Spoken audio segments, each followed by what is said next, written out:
Para sahabat kanal Forum 195 yang terkasih, kita bertemu di video lepas, yaitu video yang merupakan bagian dari pengajaran iman Kristen, tetapi lebih dikhususkan untuk penguatan iman dengan belajar dari pengalaman hidup kita, cerita tokoh Alkitab, cerita bapak-bapak gereja, sejarah mula-mula, sampai ke hal yang bersifat agak umum. Kita semua bersama-sama belajar untuk memahami dan memetik hikmahnya, dan kiranya dapat memberkati kita semua. Damai sukacita Allah menyertai kita semuanya. Marilah kita berdoa.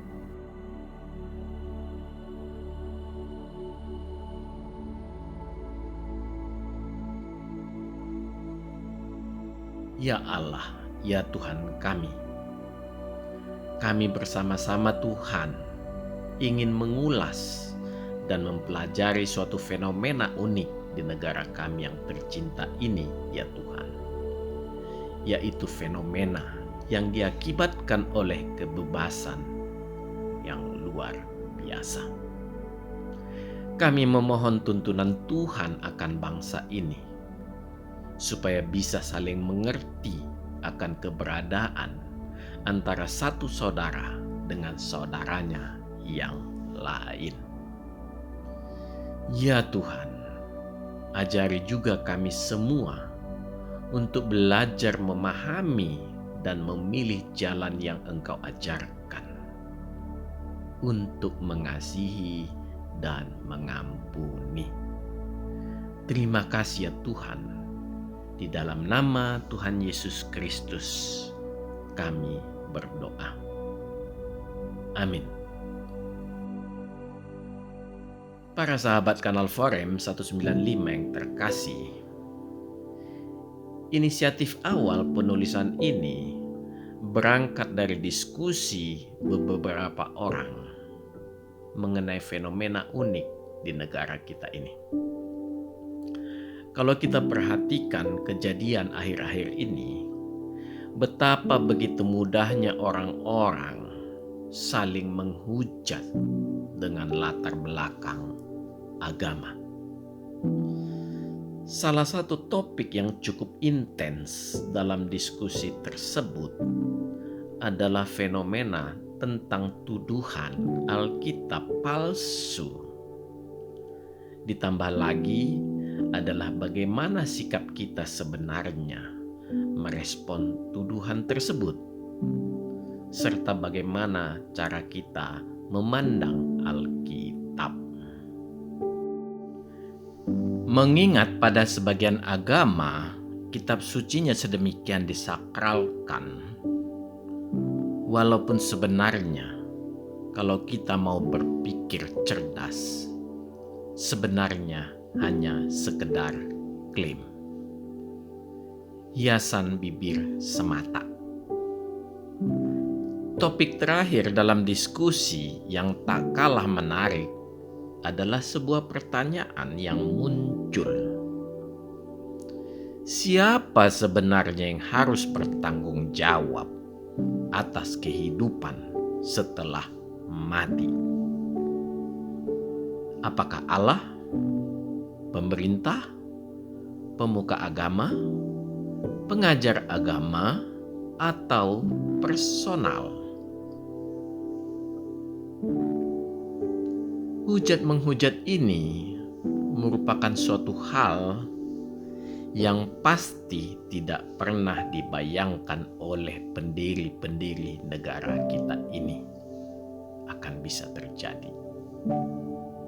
Bila mereka mengetahuinya, mereka akan menangis di alamnya sana.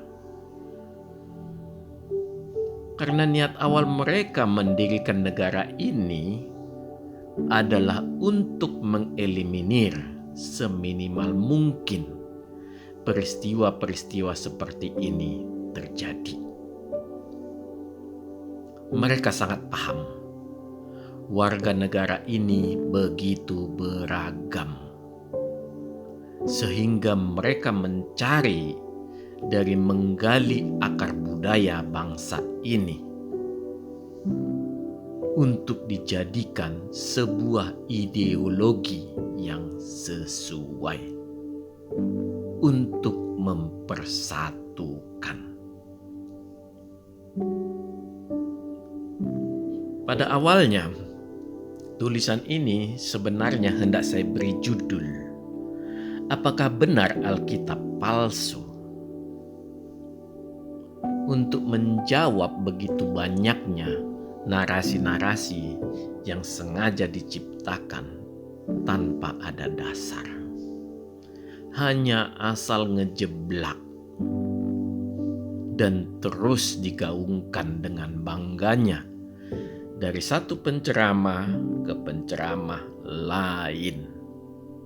Puji Tuhan, orang Kristen begitu dewasa dalam keteguhan iman dan kematangan bernegara. Akhirnya, judul tersebut saya batalkan dikarenakan topik seperti itu sudah banyak. Dan akhirnya judulnya saya rubah dan materi tentang Alkitab juga saya pisahkan. Nanti di video berikut kita pelajari sejarah terbentuknya Alkitab yang berawal dari seperti perkamen dari kulit binatang, juga dari ilalang-ilalang yang dikeringkan yang sering disebut papirus, kemudian dibentuk menjadi seperti buku yang disebut juga sebagai biblos. Ya mungkin biblos inilah awal kata munculnya istilah Bible. Dan semuanya itu dikemas menjadi seperti kertas yang dipakai untuk tempat menulis oleh para penulis Alkitab. Seperti sekarang yang kita miliki menjadi buku. Dalam perkembangannya, sekarang menjadi tidak sekedar buku lagi, meningkat menjadi tulisan elektronik. Bahkan mungkin suatu saat menjadi tulisan virtual. Zaman berkembang, tetapi isi Alkitab tetap adanya. Puji Tuhan kita. Memang kewajiban kita untuk menjelaskan bagaimana dan seperti apa kekristenan. Orang Kristen tidak boleh berada di sangkar emas ataupun menara gading. Orang Kristen harus menggunakan hak jawabnya. Tetapi cukup dengan hanya menghimbau dan menjelaskan tanpa ada kebencian melalui hujatan yang serupa. Para sahabat kanal Forum 195 yang terkasih, sebenarnya topik tentang Alkitab palsu ini sudah sangat banyak dibahas. Dan penjelasannya juga sudah sedemikian terang benderang. Tetapi tetap ada orang yang belum paham ataupun pura-pura tidak paham. Kenapa harus pura-pura? Manusia pura-pura seperti ini sangat banyak di negeri kita ini. Orang-orang yang tidak ingin ada ketenangan di Indonesia tercinta ini, terlebih dalam hal beragama. Ini bisa kita pahami bersama. Ini bisa terjadi karena diakibatkan kekurang pengetahuannya atas agamanya sendiri. biasanya diakibatkan oleh faktor bahasa yang tidak dimengertinya. Jadi, dia hanya sekedar mencari cantelan ke agama Kristen, supaya ada bahan untuk ceramah berdasarkan kemiripan narasi. Inilah yang sering dilakukan penceramah abal-abal. Mengapa penceramah abal-abal melakukan hal tersebut? Ini disebabkan karena kitab suci agama Kristen, yaitu Alkitab, sangat mudah dipahami karena disajikan dalam bahasa Indonesia. Dengan demikian, banyak orang memanfaatkan Alkitab sebagai bahan untuk mengajar agama di luar Kristen. Apakah itu salah? Tidak. Sekali lagi, tidak salah. Alkitab adalah kitab yang sangat terbuka, bebas untuk dibaca oleh siapapun. Hanya, sekali lagi, hanya jangan pernah memakai Alkitab untuk mendistorsi pemikiran orang lain, sehingga pemahaman orang tersebut keliru atas Alkitab. Jangan memanfaatkan kekurang cerdasan pendengar ceramah. Itu jahat. Apalagi bila dilakukan sambil mengacungkan tangannya, seolah-olah dia memperlihatkan di tangannya yang diacungkan ada sebuah kitab lain, sambil berkata Alkitab sudah dipalsukan. Para pendengarnya seperti diyakinkan bahwa yang di tangannya adalah Alkitab asli. Suatu cara sugesti yang menyesatkan pendengarnya. Jangan lakukan itu. Sekali lagi, jangan. Alkitab yang melarang supaya jangan melakukan itu, bukan orang Kristen. Karena Alkitab bersaksi, hukuman sebagai penceramah agama seperti ini sangat berat. Percayalah, kenikmatan yang diperoleh saat ini dengan berakting sebagai penceramah abal-abal amat sangat tidak sebanding dengan hukuman yang akan diterima kelak. Jangan merasa bahwa kelak setelah kaya adalah waktunya untuk memohon ampun kepada Allah. Percayalah, semua itu sia-sia. Allah akan menyuruh kita untuk membuang harta seperti itu seluruhnya, karena yang dibutuhkannya adalah hati yang tunduk penuh. Manusia bisa kita tipu, tetapi kita tidak bisa menipu Allah.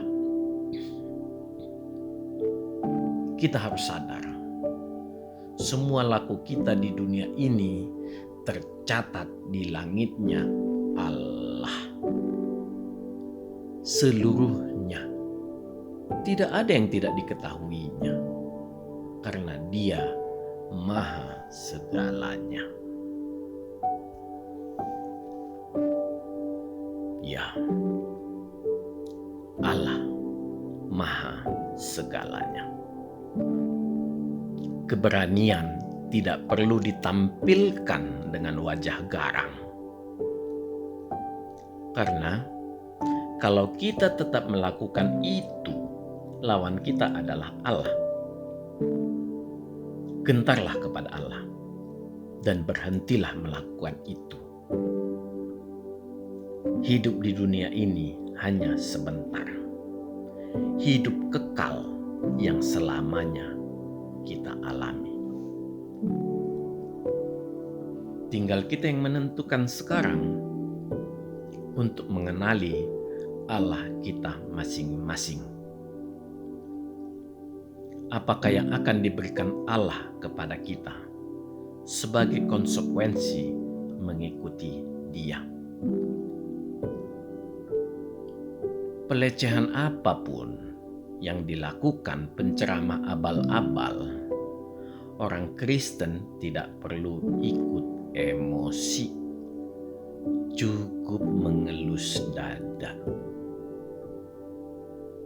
Kita, orang Kristen, jangan pernah mendoakan orang lain untuk celaka, apalagi hanya disebabkan hal-hal seperti itu.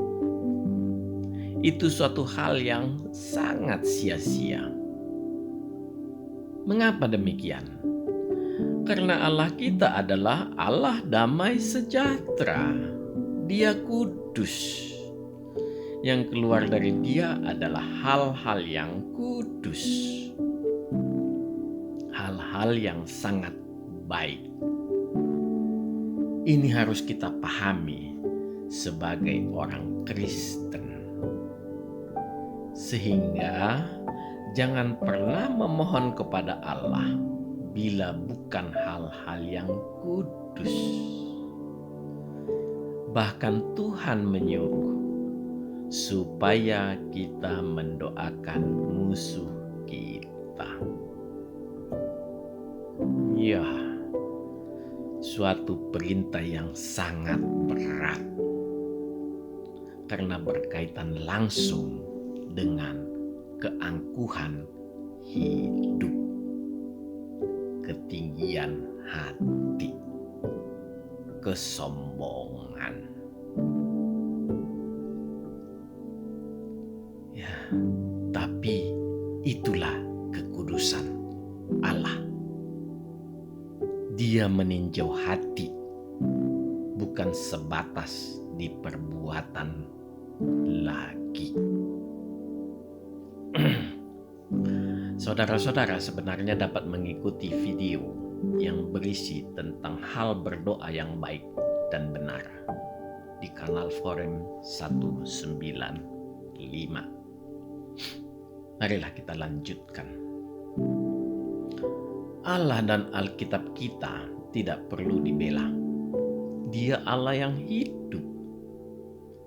Dia hanya tersenyum manis bila kita melakukan hal yang baik. Dia hanya bersedih bila perbuatan kita tidak berkenan kepadanya. Mengapa dia sedih? Karena dia tidak ingin kita tersesat. Karena Allah sudah memberikan hukumnya kepada tiap-tiap orang. Minimal hukumnya yang ditempatkannya di hati tiap manusia.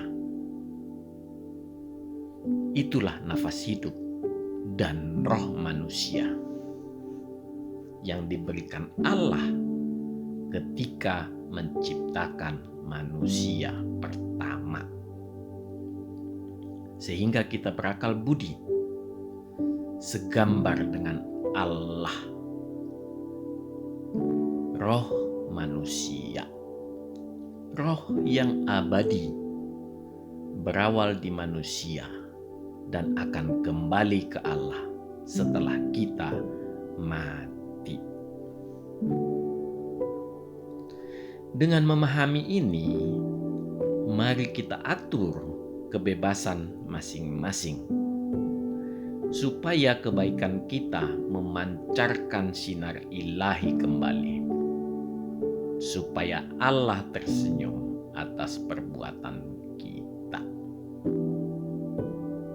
Jadi, tidak perlu bangga menista Tuhan dengan mengatakan hal-hal seperti mati di tiang jemuranlah, porno hanya koloranlah, siapa yang menyunat, waktu lahir siapa bidannya, di salibnya ada jin, dan banyak lainnya.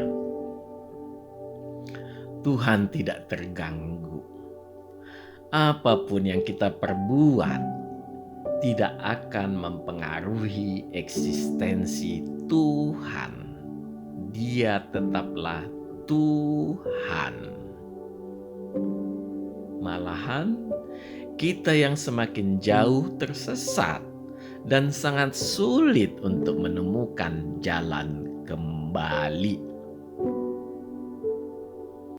Pengaruh terhadap keimanan orang Kristen melalui pelecehan Alkitab juga hampir tidak ada. Orang Kristen hanya tersenyum. Kenapa seperti itu? Ya, seperti dikatakan di atas, sudah dewasa dalam keteguhan iman dan kematangan bernegara. Kalau bagi saya pribadi, Alkitab itu hanya sebuah buku, hanya kertas. Entah mau dibakar, dihancurkan, ya tidak apa-apa. Asal yang dirusak itu memang dibeli pakai duit sendiri.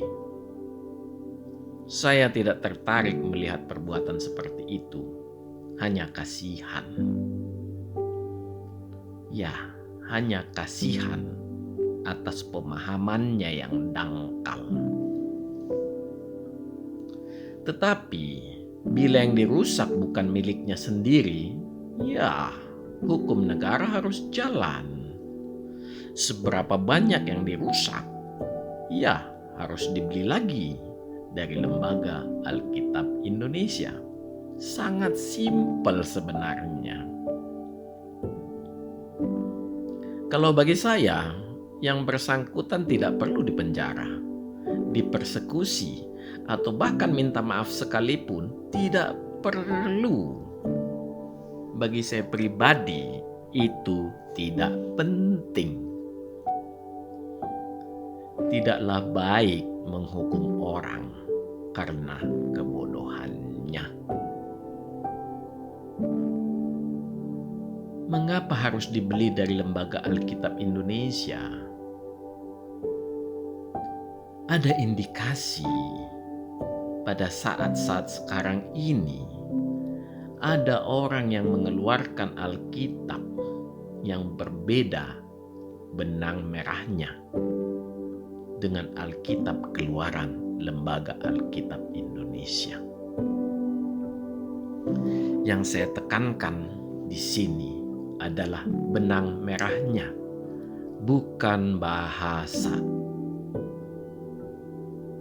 Ini sebenarnya sekaligus peringatan bagi kita orang Kristen. Bila menerima sumbangan Alkitab, bawalah kepada pemuka agama Kristen dulu untuk diperiksa lebih dahulu sebelum dipakai untuk umat.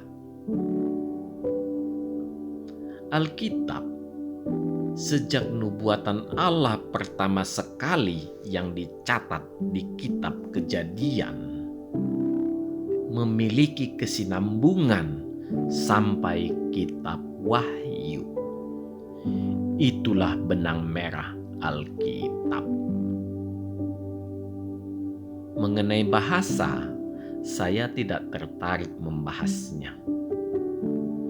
Sepanjang Allah yang dimaksud adalah Allah Abraham, Allah Ishak, dan Allah Yakub. Karena Allah tidak akan pernah mempersulit manusia untuk mengenalinya hanya karena faktor bahasa. Sungguhlah tidak logis. Ya, tidak logis.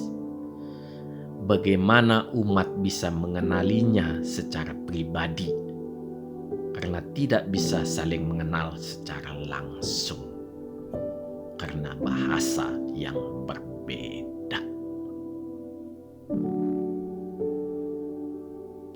Jadi, sekali lagi harus dari Lembaga Alkitab Indonesia atau lembaga lain yang diberi otoritas sebagai pencetak Alkitab bagi kalangan umat Kristen. Para sahabat Kanal Forum 195 yang terkasih, sekarang mari kita melihat mengapa kesannya saya seperti meremehkan Alkitab. Tidak, sama sekali tidak meremehkan Alkitab. Ada hal yang lebih esensial dari sekedar perlakuan luar kita terhadap Alkitab. Menempatkannya pada esensi yang sebenarnya, bentuk kertas ataupun tulisan elektronik ataupun di masa depan berupa tulisan virtual tidaklah penting. Hal yang sangat mendasar tentang Alkitab pertama sekali adalah bagaimana kita memandangnya. Terlebih dari sisi penyebutannya, kitab suci. Mungkin sekarang lebih tepat kita sebut handphone suci. Karena kita harus jujur, kita akui, sudah sangat jarang kita membawa Alkitab berupa buku yang tebal dan berat. Ya, alasan kita kepraktisan. Itulah penyebabnya secara pribadi saya cenderung memakai istilah Alkitab. Saya menghindari pemakaian istilah kitab suci, apalagi handphone suci. Karena bagi saya, Alkitab sangat berbeda dengan kitab suci agama lain. Bagi agama lain, kitabnya yang disakralkan, bukunya yang disakralkan. Bagi saya tidak demikian, karena sebuah benda tidaklah mungkin suci. Saya ulangin, karena sebuah benda tidaklah mungkin suci.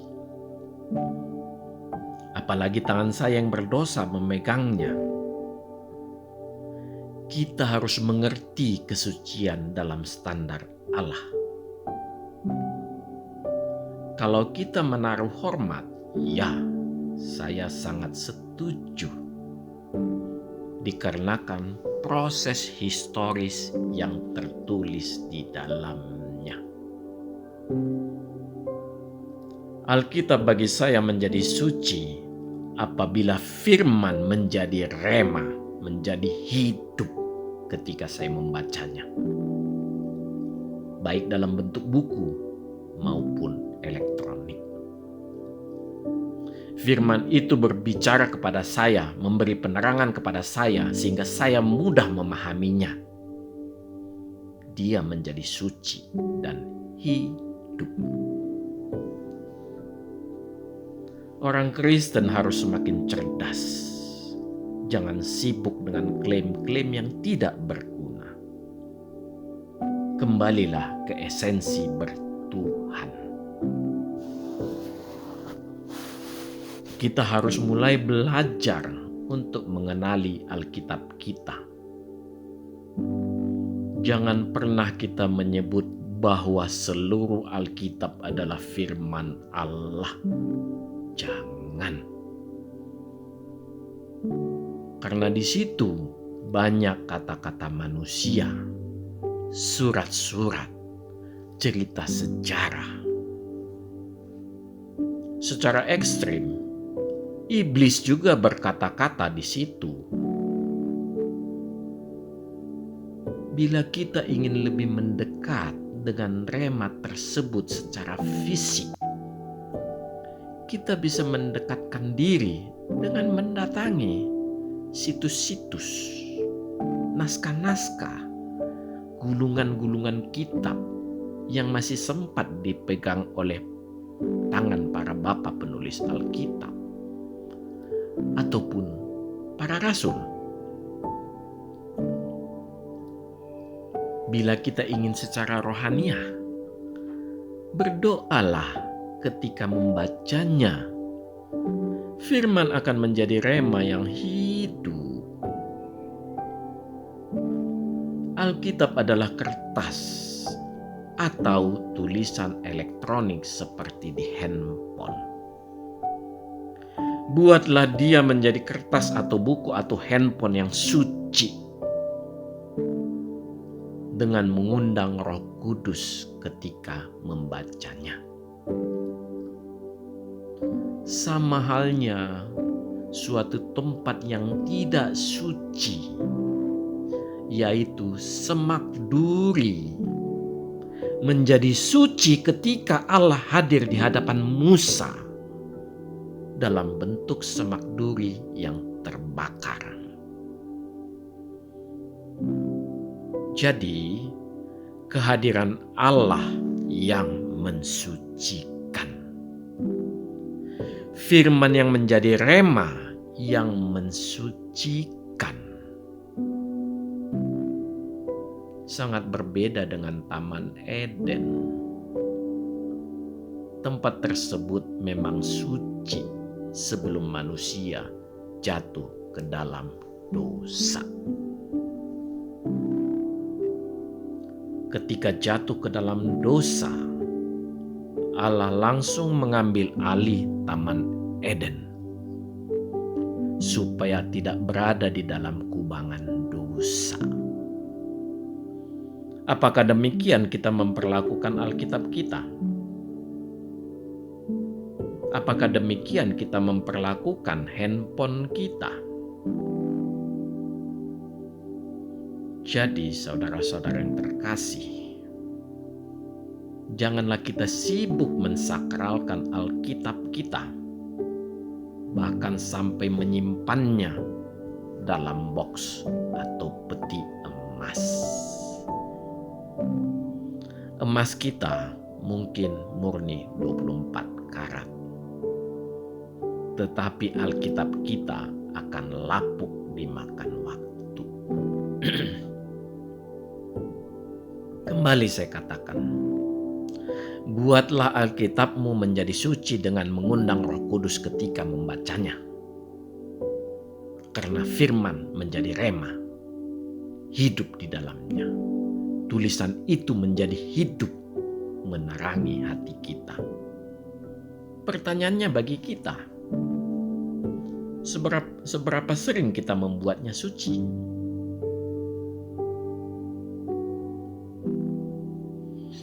Dengan demikian, cukuplah bila kita menyimpan Alkitab dengan baik dan hormat. Bila kita tetap ingin memakai istilah umumnya sebagai kitab suci, adalah baik juga. Karena sekarang kita sudah memahami esensinya. Jadi tidak apa sebagai bentuk penyeragaman, kesatupahaman, sebuah istilah yang dipakai atau yang diterima orang secara umum. Para sahabat kanal Forum 195 yang terkasih, kita sudah belajar mengenai Allah kita yang tetaplah Allah dan tidak ada perbuatan manusia yang membuat dia berhenti menjadi Allah. Kita juga sudah belajar mengenai esensi Alkitab kita. Marilah untuk kita orang Kristen sangatlah tidak elok ikut-ikutan menghujat sekalipun kita dihujat. Pembalasan itu milik Allah. Apakah kita hendak merampas hak Allah? Dengan mengucapkan hujatan yang serupa, bila kita lakukan, kita tidak berbeda dengan yang menghujat Allah dan Alkitab. Allah hanya meminta kita tetaplah tekun berdoa dan bekerja. Sudah terlalu banyak kerusakan dan kebencian yang timbul di dalam hujat menghujat yang berlabel agama. Berhentilah semua itu. Itu tidak berguna. Jadi, apakah harus diam kalau Allah dan Alkitab dihina? Cukuplah dengan menghimbau dan menjelaskan tanpa menghujat. Selebihnya serahkan ke Allah. Di zaman keterbukaan sekarang, arus informasi tidak bisa dibendung. Semakin banyak orang yang mulai cerdas dan mulai memikirkan keselamatannya setelah kematian menjemputnya. Mulai banyak orang yang tidak ingin bermain-main dengan kehidupan setelah kematian. Mulai masyarakat belajar dengan seksama. Yang menjadi pertanyaan besar saat ini adalah, siapa sebenarnya yang harus bertanggung jawab atas kehidupan setelah mati? Apakah Allah, pemerintah, pemuka agama, pengajar agama, atau personal?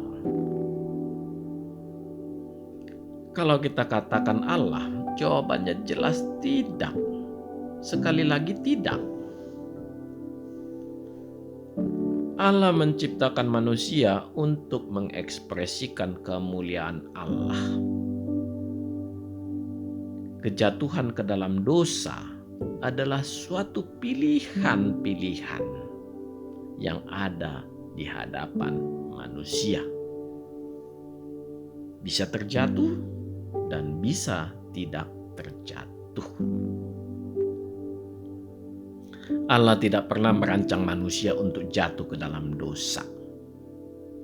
Yang Allah lakukan adalah menciptakan kesempurnaan manusia sebagai bentuk kebebasan Allah dalam mengekspresikan kemuliaannya. Jadi, jangan pernah menuntut Allah karena kejatuhan kita ke dalam dosa. Tetapi Dia Allah yang Maha Adil dan Maha Kasih.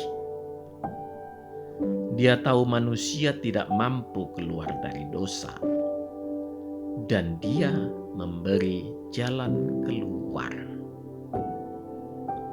Jalan keluar itu sudah dilakukannya dengan menyerahkan anaknya yang tunggal, Tuhan Yesus Kristus, untuk menyelamatkan umat manusia yang percaya kepadanya. Sekali lagi kita melihat kebebasan yang luar biasa diberikan Allah. Ya, hanya bagi yang mau percaya. Sekali lagi, mau percaya kepadanya. Titik. Jadi, dari aspek Allah, Dia sudah menyelesaikan tugasnya dengan memberikan bagaimana cara memperoleh keselamatan. Jadi, tidak bisa lagi kita menyeret-nyeret Allah dalam hal ini. Bagian Allah sudah selesai. Mari kembali kita baca judul pertanyaan kita. Siapa sebenarnya yang harus bertanggung jawab atas kehidupan setelah mati? Apakah pemerintah, pemuka agama, pengajar agama, atau personal? Berdasarkan penjelasan kita yang di atas, di sini nama Allah dari pertanyaan ini sudah kita hapus. Mari kita lihat selanjutnya. Kalau kita katakan pemerintah atau pemuka agama atau pengajar agama, rasanya sangat tidak tepat. Mengapa? Alangkah sangat mengerikan apabila keselamatan hidup setelah mati diserahkan kepada orang lain, di mana mereka sendiri pun tidak tahu apa-apa tentang hal tersebut. Sangat berbahaya. Menuntut pertanggungjawaban keselamatan dari yang tidak tahu apa-apa mengenai keselamatan adalah suatu kebodohan. Itu adalah hak hidup, baik selama hidup di dunia maupun setelah meninggalkan dunia. Hak hidup adalah hak yang amat sangat dan paling mendasar yang dimiliki manusia, dan tak seorang pun berhak mengambilnya. Hanya Allah yang dapat mengambilnya, baik selama hidup kita di dunia maupun setelah meninggalkan dunia. Jadi, sebenarnya tinggal satu yang sisa dari pertanyaan di atas, yaitu personal. Ya, pribadi. Kita sendiri yang harus mencari sendiri. Keselamatan seperti apa yang kita dambakan? Surga seperti apa yang kita harapkan? Lepas dari surga seperti apa? Entah surga rohani, entah surga jasmani, ataupun surga yang memberikan kelanjutan kenikmatan hidup duniawi, tidak menjadi masalah. Bahkan tidak menginginkan surga apa-apa pun juga tidaklah masalah. Yang penting itu adalah hak yang sangat personal, sangat pribadi. Jangan mencampurinya. Allah sendiri tidak mau mencampuri kalau kita tidak meminta. Allah pada setiap agama sudah memberikan cara-cara untuk memperoleh kehidupan kekal ini melalui kitab suci yang dimiliki setiap agama. Jadi dikemas dalam sebuah agama. Dengan demikian, implikasinya, hal beragama adalah hak yang paling hakiki, hak yang paling ajasi, ajas, dasar. Siapapun tidak boleh mencampuri, apalagi melalui intimidasi. Kenapa demikian? Karena hal ini berkaitan erat dengan kehidupan setelah kematian. Kehidupan setelah kematian bagi setiap makhluk ciptaan Tuhan yang sangat dikasihinya. Dengan demikian, pemerintah hanya bisa sebagai regulator keberagaman agama. Para pemuka agama hanya bisa mengatur pengajaran dan tata cara pelaksanaan ibadah masing-masing. Para sahabat Kanal Forum 195 yang terkasih, mengenai pilihan-pilihan jalan keselamatan hidup, serahkan kepada masing-masing personal dalam bimbingan orang tua dan pengajar agama. Sampai tiba waktunya secara usia, dia memutuskan sendiri. Karena orang yang bersangkutan yang menjalaninya kelak. Siapapun tidak berhak untuk mencampuri, apalagi mengintimidasi. Kenapa? Karena dia tidaklah memiliki otoritas untuk menjamin kehidupan kekal yang bersangkutan. Jadi, memanglah kehidupan kekal adalah urusan yang sangat pribadi. Implikasinya, beragama juga menjadi urusan yang sangat pribadi. Kesimpulannya, secara keseluruhan artinya hanya satu. Keselamatan hidup hanyalah hubungan vertikal dua arah antara manusia dan penciptanya. Hanya itu, tidak ada yang lain. Titik. Inilah hak yang sangat-sangat pribadi yang dimiliki manusia, karena tidak ada dan tidak akan pernah ada orang yang bisa memberikan jaminan kehidupan setelah kematian, apapun pangkatnya dalam bidang keagamaan. Kenapa demikian? Ya, apabila pemuka agama tersebut keliru dalam mengenalkan Allahnya dari kitab suci, betapa banyaknya umat manusia menjadi korban. Suatu hal yang sangat mengerikan.